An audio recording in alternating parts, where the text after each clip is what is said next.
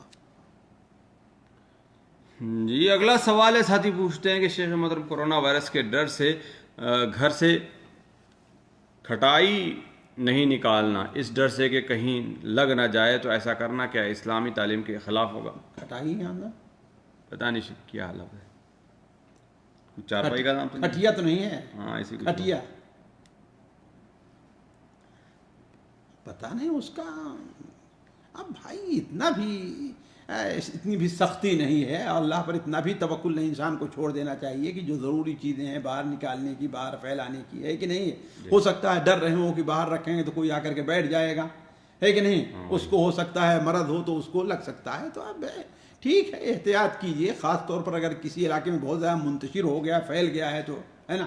لیکن اب معشور جیسے ہمارا الغات ہے اس میں پھیلا ہوا نہیں ہے، تو اب اس میں لوگوں سے مسافہ کرنے اور یہ کرنے، اس سے پرہیز کرنا میں نہیں سمجھتا کہ یہ اللہ تعالیٰ پر توکل کے موافق ہے، بلکہ توکل کے منافی ہے، جی۔ جی اگلا سوال ہے ساتھی پوچھتے ہیں کہ شیخ محترم ہیرا گولڈ کمپنی میں میرا پیسہ تقریباً 2 سال سے پھنسا ہوا ہے، تو کیا ان پیسوں پر میری زکوٰۃ واجب ہوگی یا نہیں؟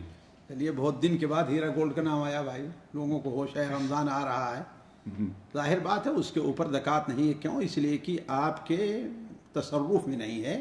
زکوٰۃ کے لیے ضروری یہ ہے کہ وہ آپ کی ملکیت میں اس طریقے سے ہو کہ آپ جب چاہیں اس پر تصرف کر سکتے ہیں، ہے کہ نہیں ہے؟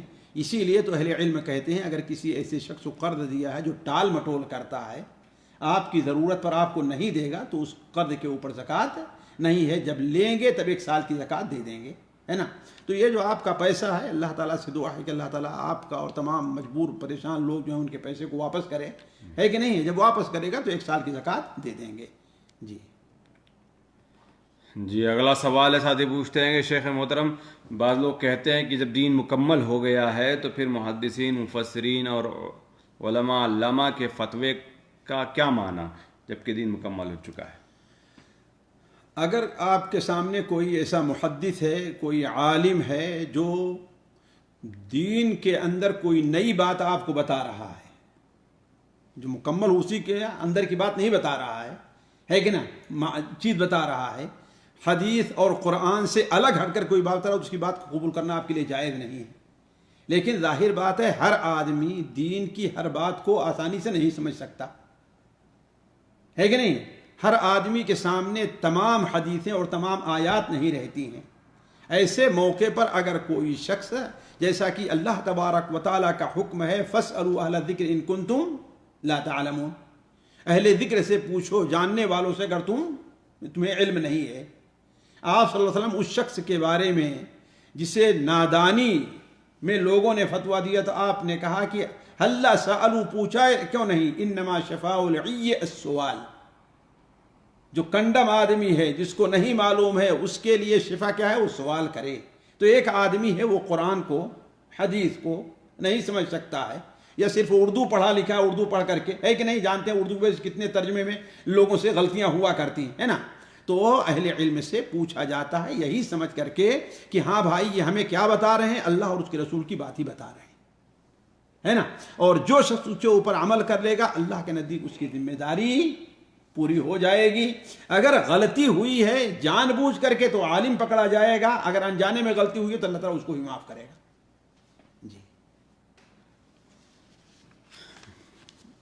جی اگلا سوال ہے، ساتھی پوچھتے ہیں کہ شیخ محترم ہمارے پاس بعض لوگ ہیں وہ کہتے ہیں کہ یعنی اہل حدیث لوگ جو ہیں ان کا ہاتھ جو ہے خلافت عثمانیہ کو گرانے میں ہے۔ اگر یہ کہا جائے کہ حناف کا بھی ہاتھ ہے تو کہہ دی، ہم بھی کہہ رہے ہیں کہ جو ہے جو مقلد حضرات ہیں ان کا ہاتھ ہے نا، وہ کہتے ہیں اہل حدیث کا، ہم کہتے ہیں مقلد حضرات کا ہے، تم لا کے پیش کرو تو ہم بھی پیش کریں گے اس کی دلیل۔ جی اگلا سوال ساتھی پوچھتے ہیں کہ آج کل جیسے کہ بہت سارے لوگ کہتے ہیں کہ دعا میں یاد رکھنا، دعا میں یاد رکھنا، تو ان کے لیے کیا کیا جائے؟ کہیے بھائی اللہ تعالیٰ آپ کا بھلا کرے، آپ دعا دے دیجئے ان کو نا، دعا میں ان کو یاد رکھیے، آپ کو ایک امانت سونپ رہے ہیں، آپ ان کے لیے دعا کیجئے۔ اور میں تو سمجھتا ہوں کہ یہ غیر محمل سا کلمہ لوگوں کی زبان پر چلا ہے۔ اولاً تو ہر کس و ناکس سے دعا کی درخواست کرنا یہ بھی ایک غیر شرعی مسئلہ ہے۔ جو بہت ہو سکتا ہے یہ کہا جاتا ہے کہ ہاں بھائی جو شخص اس لائق ہے اپنے تقوی کے، اپنی نیکیوں کے، اللہ تعالیٰ سے خوف کے لائق ہے کہ ہاں اللہ تعالیٰ اس کی دعا قبول کرے، اس سے اگر کوئی کہے تو یہ کہا جا سکتا ہے، سنت نہیں ہے۔ اس سلسلے میں کوئی حدیث وارد نہیں ہے، صرف ایک حدیث سنن ترمذی وغیرہ میں ہے کہ حضرت عمر رضی اللہ تعالیٰ عنہ جب عمرے کے لیے جانے لگے تو اللہ کے رسول نے کیا بیان فرمایا، یا اخی لا تنسانا فی دعائی، کی حدیث کے اوپر بھی کلام ہے اہل علم کا، یہ حدیث ضعیف ہے۔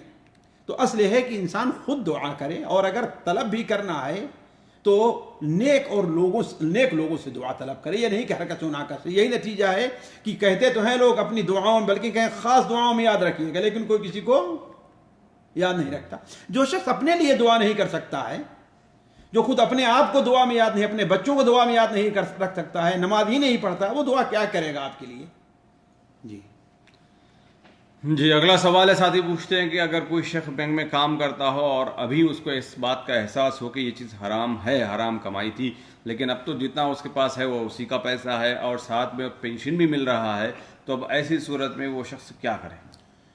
بھائی دیکھیے، اگر اب معلوم ہو رہا ہے کہ ہم نے جو کچھ کیا ہے یہ غلط ہے تو اس کے اوپر کوئی حرج نہیں۔ فمن جاءہ موعظۃ من ربہ فانتہی فلہ ما سلف، جب جس کے پاس اللہ تعالیٰ کی طرف سے موعظہ نصیحت آ جائے اور وہ رک جائے تو فلہ ما سلف، جو کچھ ہے وہ اس کا اپنا ہے نا۔